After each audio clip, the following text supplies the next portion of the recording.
Hi everyone and welcome back to the channel. Today's subject is where I prove to you how IAM Roadsmart's own internally appointed riding examiners are failing to meet their own standards and giving away first level passes to riders who are under par and unsafe.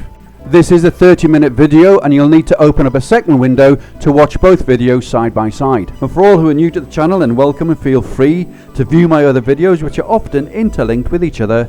And of course, don't forget to like and subscribe to the channel. Thank you ever so much. And if you haven't seen the first video, then which sets the scene, I would suggest that you do so, otherwise this one won't make much sense. But first of all, I must point out that IAM Roadsmart have banned me from showing and screening John Reg Local's own video, claiming it's theirs, because I declared that I've identified mistakes of John's assessment and they don't want me to point the finger in public. John, throughout that video, noticing the associate's mistakes, continues to build himself up and finally awards the rider with a first pass off camera. I would like to point out that this video is not focused on the associate rider, but at the level of training being delivered by IAM Roadsmart and the inconsistent levels of local observers and examiners who are appointed just to conduct the tests. This is not personal. So we begin this dialogue with John's video where he does the meet and greet, and he explains that he's conducted the pre-ride put the candidate at ease chat. This should be done by every examiner on every test. But please see my master's test and the video comments about that particular examiner. Inconsistent. It shows that there is inconsistencies between examiners, so thumbs up for John at this point, but he did call the rider a candidate. The IM boasts that all trainee members are to be called associates to make them feel that they are equal to the examiners in a membership status. And John forgot to mention that if he'd conducted an eye test prior to the departure, which is laid down in IM's test standards. So let's get into it. The first point I'm going to make is I was aware very quickly that the associate has got a right leg down when stopping preference, and this means that it's repeated constantly throughout the ride and therefore prevents them from displaying they have the confidence to also use the left leg, or indeed both. Also, on any occasion where a rider moves off, it's imperative that the grounded foot should be immediately placed upon the footrest for safety and also for the balance of the motorcycle. And when leaving the garage, this associate drags their right leg out as they go across the road whilst turning right. And John makes no comment. On page 51 of the associate logbook, it states how to bring the machine to a controlled stop. Left foot down is preferred, backed by 3 sentences to justify why. But on page 52, it does explain how some riders prefer right foot down, but goes on to explain about the lack of motorcycle control and instability that can hinder a controlled stop over those 5 paragraphs. John makes no comment on which foot is used throughout the whole of the ride. There are far too many occasions that the associate uses the right foot down, so I won't timeline those. I'll leave them for you to notice and to count, but just watch the feet each time.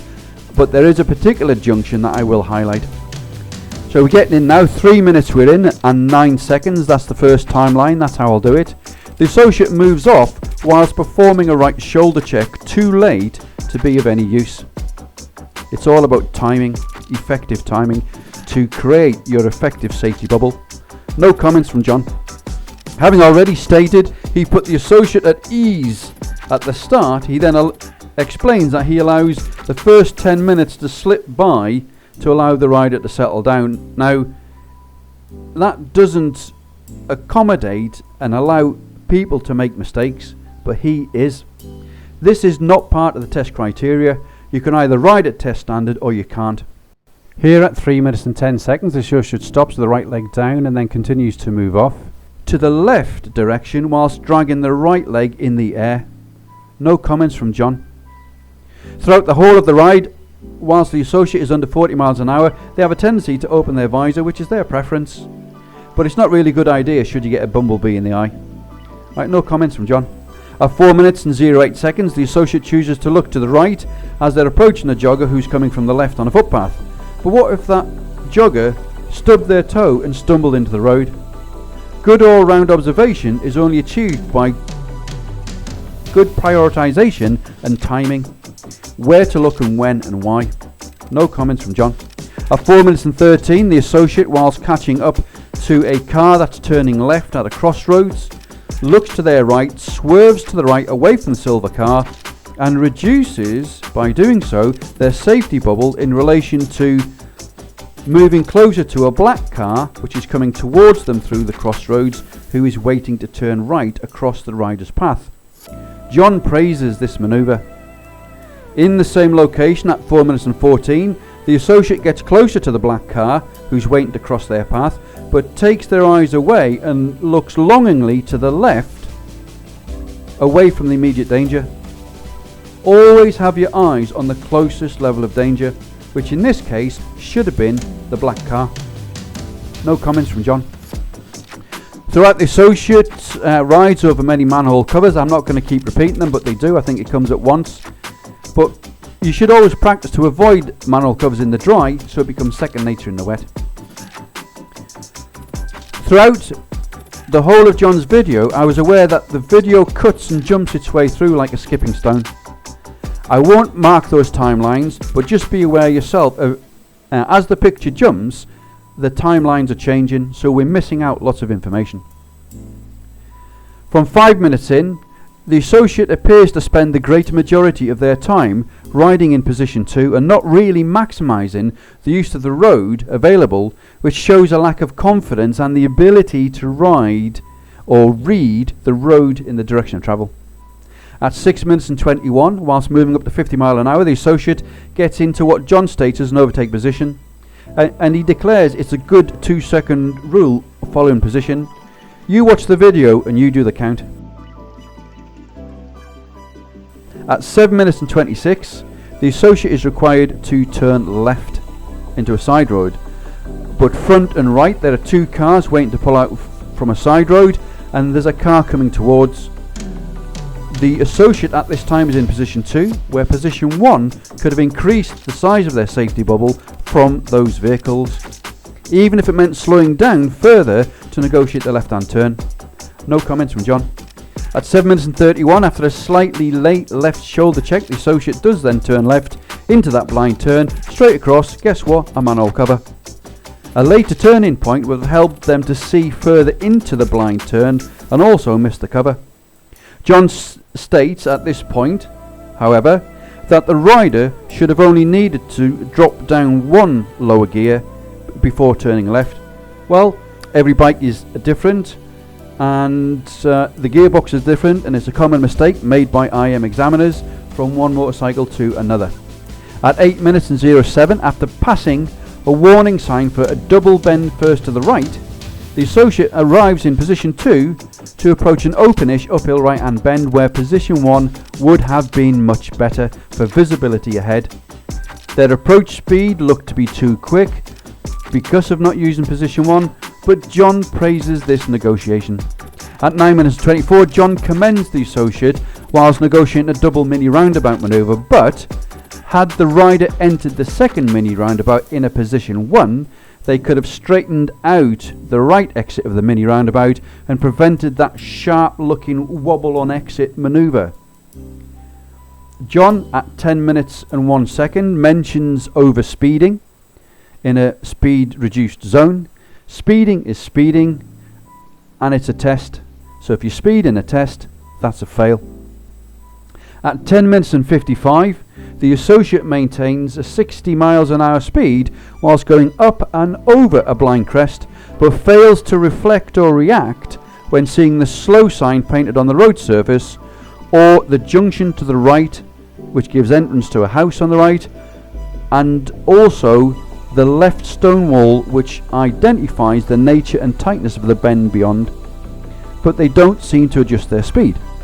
At 10 minutes and 58, the associate, having crested that same brow in position 2, needs to quickly react and counter steer right as they begin to drift out towards the near side of that bend. The undulating road makes this more difficult, slow painted on the road means slow. John comments that this bend's near side can put you off camber, but not if you approach in the right position at the right speed. At 11 minutes and 15, there's a double slow painted on the road prior to a downhill bend, where the road surface has changed from dry to wet. The associate doesn't adjust their speed, they enter the right hand bend once again in position 2. And after this, the associate performs a progressive overtake of a slower vehicle on exit, whilst accommodating the same undulating road, so that was quite good to achieve. It was seen that the associate on approach to the left hand bend looked at least twice across the bend to the left to see if the overtake was on. Whilst overtaking the vehicle, their position could have been further to the right, position 3, to give the car more space, and then when returning to the left lane, returned only to position 3 and not 2. Less road surface to travel. But overall, good observation. At 12:25, the associate barrels down yet another hill to a blind left bend in a dip. And if we look at page 26 on bends, the top paragraph, it states, safely negotiation of bends requires an awareness of the road ahead. For example, to ensure there is sufficient space to stop within the distance that is seen to be cleared on your side of the road. It goes on to say that this must be balanced with other factors such as an awareness of the physical limits of grip when turning, especially when going from dry open roads to wet microclimate bends.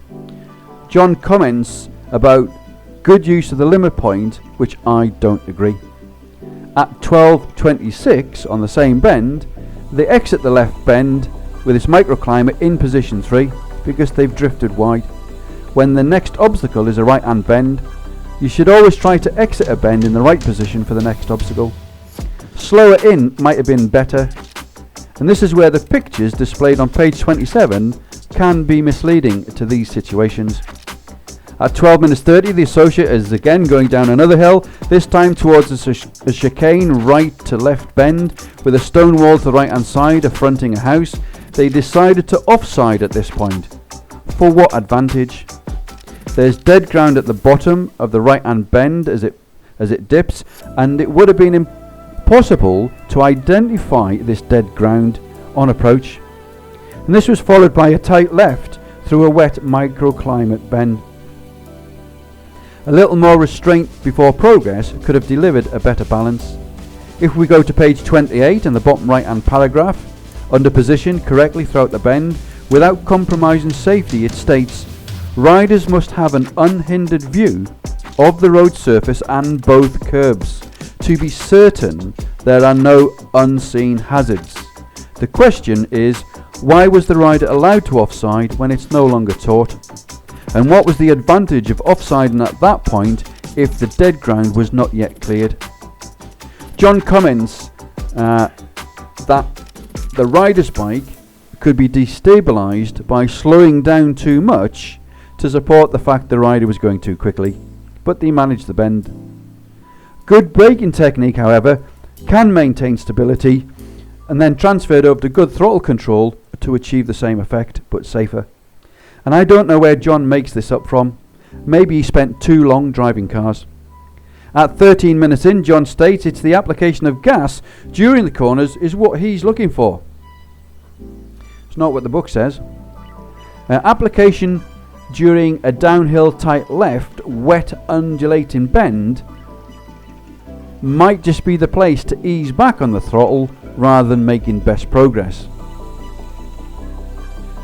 And if we look on page 30 under acceleration, it's stated to accelerate to an appropriate speed in relation to hazards as you leave a bend. And from this point on the open road, the associate then begins to seem to be weaving around in response to what position they should be in as the bends are coming at the rider thick and fast. And they seem to have lost the application of the system. But John at this point continues to praise. He states this is pretty nice. But we're now halfway, and John's commenting that he still wants to see more movement in the positioning, but he's just quoted it's pretty nice. The associate is misreading the majority of bends due to the approach speed being too high under pressure to make best progress. At 14:57 there's a dip in the road appears where a car coming towards and cuts across in front of the riders to exit to their right, and that car becomes half hidden by the severity and the drop of the dip, but the associate's approach speed seems unaltered. The damage to the belly of the road surface in the dip is clear to see that most vehicles approach too fast, but luckily they had adventure bikes. At 15:59, after displaying good slow speed approach to a left turn T-junction, the associate moves off with their right leg once more flailing out to the right hand side, whilst looking to the right, whilst turning left, and only after they are on the main road do they look to their left shoulder. A complete mishmash of what that was supposed to be, I don't know. John's comments were, "That was a nice smart manoeuvre." John's comments also about progress and making progress and not faffing about and getting on with it. Shoulder checks before moving off and keeping both feet on the pedals is all about safety and control. Why make progress that's filled with errors? Too much emphasis is being placed upon getting on with it, and it's a common complaint that comes from associates after they've been examined. At 16 minutes and 20, I can see that the associate is now showing signs of being tired.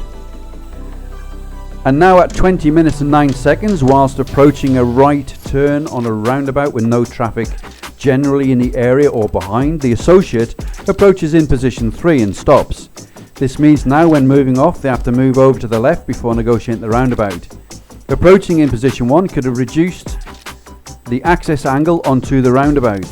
But John's commenting instead about the associate at this time is overlapping the gears whilst braking. Well, so what? The IPSCA system shouldn't ever be that rigid. Braking and gear changing down on a modern motorcycle, especially ones which have quick shifters, is perfectly safe. And most bigger bikes today have slipper clutches installed to accommodate and prevent the rear wheel from under-rotating. I'm beginning to think that John doesn't understand modern motorcycle technology. At 20 minutes and 56, there's a sequence of roundabouts, one after the other, predominantly left exits, which has the associate's head spinning around in all directions, trying to put all the ticks in all of the boxes, whilst there appears to be very little traffic around. Good forward planning can negate the need to simply throw in shoulder checks constantly where there is no traffic to see. After all, it's organic to your immediate area. This ride wasn't in London. At 21:05, for me, this is the deal breaker. John groans. The associate decides, having left a roundabout, to cross over white hashed broken lines to perform an overtake of a car who also exited the roundabout. And as they become level with the white car whilst on the white hashed lines, there's nothing to prevent the car from turning right across into the right side road which is available. Big rule: never overtake whilst passing junctions. I ask, why overtake in a built-up area of this type at all when it's restricted to 40 miles an hour and the car was already accelerating? The highway code shows at rule 130, these white chevrons should not be entered unless it is necessary, and you can see that it's safe to do so.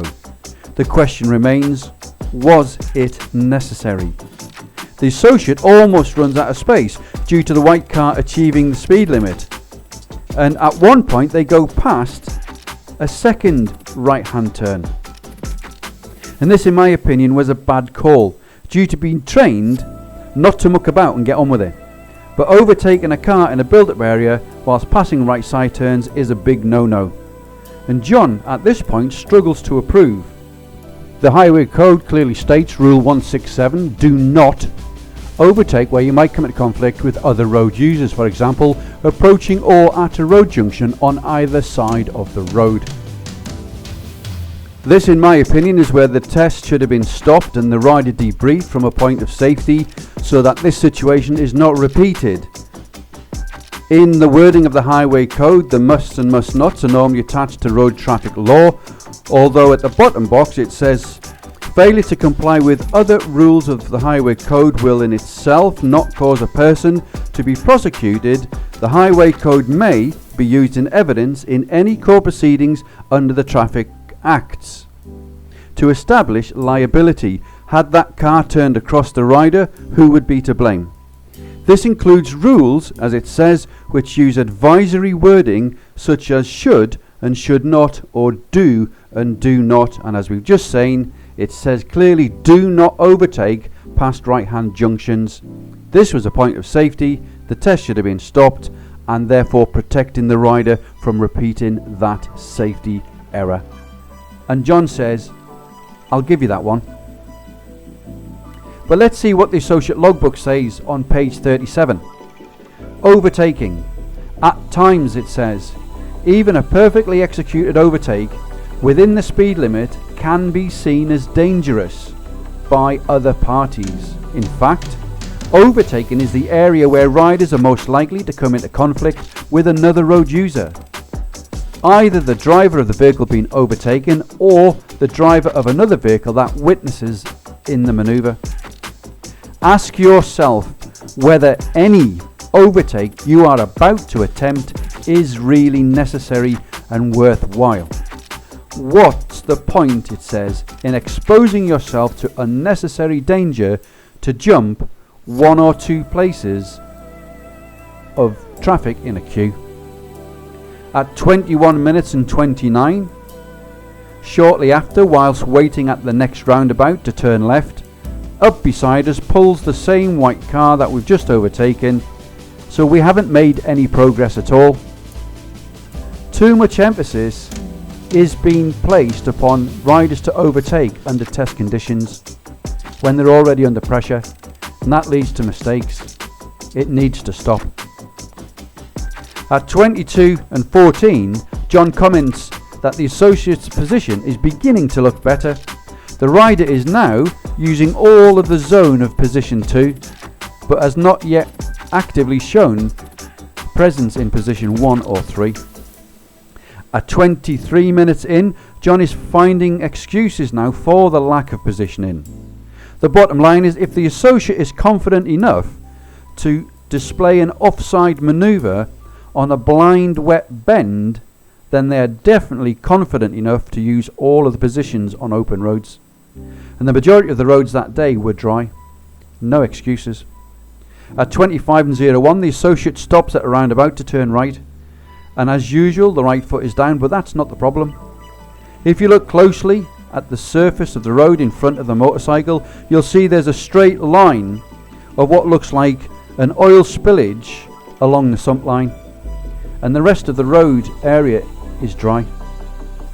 Better observation on approach would have dictated an alternate stopping point, but could have also caused the rider to use their left foot down where they prefer to use their right.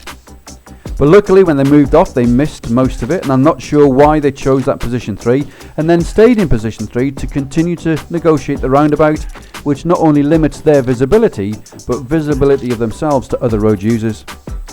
At 26 minutes in, the associate gets some of the positions for bends right, and John comments about the rider is now relaxing into the ride.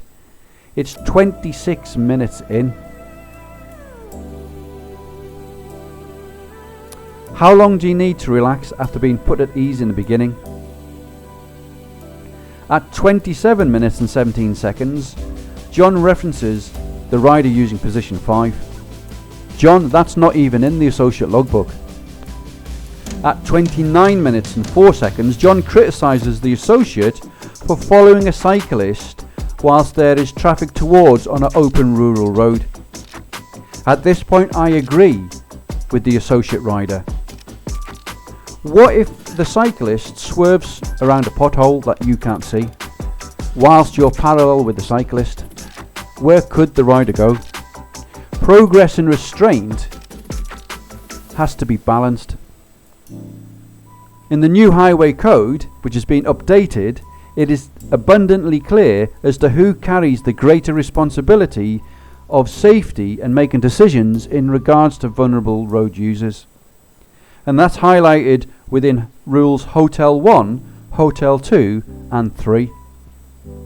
Any examiner would know this, but John goes on to declare that he would have went straight through. At 29 minutes and 42 at this point, I just happened to glance down at John's instrument panel, and it shows that John's in gear 6 at 46 mile an hour, approaching a bend which I presume he is slowing down for. Where's Ipska? At 32 minutes and 14, once again, whilst getting on with it, the associate overtakes another vehicle. This time it's a blue Land Rover. Looks like a farm vehicle on a rural B road, whilst passing a lay-by to the right with a right side road which probably runs to the farm. Typically farmers' entrances are accessed by the farmers, and farmers can on occasion not bother to indicate because it's their land. You could have either overtaken earlier, later or not at all. At 33 minutes and 32, John begins to sing the praises of the rider overall and throughout the ride. But the proof of the pudding arises with the associates' constant preference to right foot down whilst they stop. Whilst approaching an uphill T-junction to turn right, the stopping area can be seen as in a poor and pitted condition. And as usual, the associate opts for stopping on the front brake only, with the right foot to be extended and go down. But as the front brake compresses the front suspension, the bike bounces in the potholes and unsettles the rider as they begin to lose their balance and their footing on the road surface on a slope. A different approach technique would have been far safer on such an uphill stop, but John doesn't comment.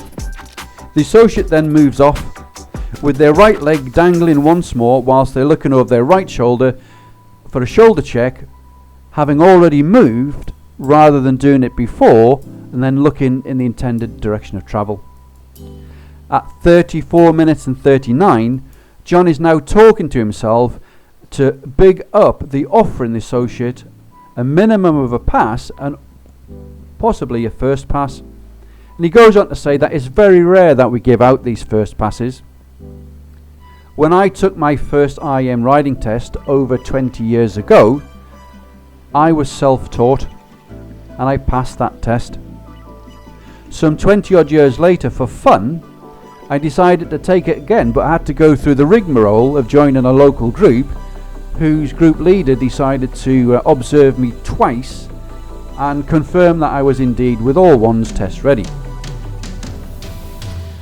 I then passed the test with a very excitable examiner who explained to me that he liked my style, and he said, if you can teach others to ride at your standard, we'll have a lot of safe riders out there on the roads today.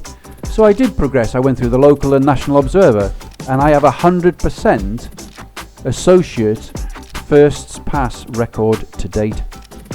So I believe that I understand how to train not only myself but others. And John, the first pass, if I was still volunteering, would not be rare. The roads would be filled with them. So in summary, what do I see to be the problem?